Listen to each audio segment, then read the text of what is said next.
வணக்கம். நம்ம வாழ்க்கையில் ஓடிக்கிட்டே இருக்கும் அவசரத்தையும் அகம்பாவத்தையும் யார் தடுத்து நிறுத்த முடியும்னு தெரியுமா? அதற்கான பதில் திருவாசகத்தோட இந்த 2வது பதிகத்தில் பார்க்கலாம். வேகம் கெடுத்தாண்ட வேந்தனடி வெல்க. கட்டுப்பாடில்லாமல் ஓடும் மனவேகம், ஆசை, கோபம் இதையெல்லாம் அடக்கி நம்மை நல்ல வழியில் ஆளும் அரசன்தான் இறைவன். அவன் பாதம் நம்மை சமநிலைக்கு கொண்டு வரும்.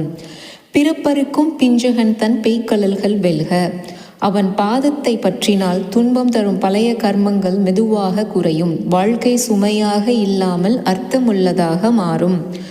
புறத்தார்க்கு சேயோன் தன் பூங்கலல்கள் வெல்க. இறைவன் வெளியுலகில் மட்டும் தேடினால் தூரம் போல தோன்றுவான். உள்ளத்தை நோக்கி பார்த்தால் அவன் ரொம்ப அருகில் இருப்பதை நாம் நன்கு உணரலாம்.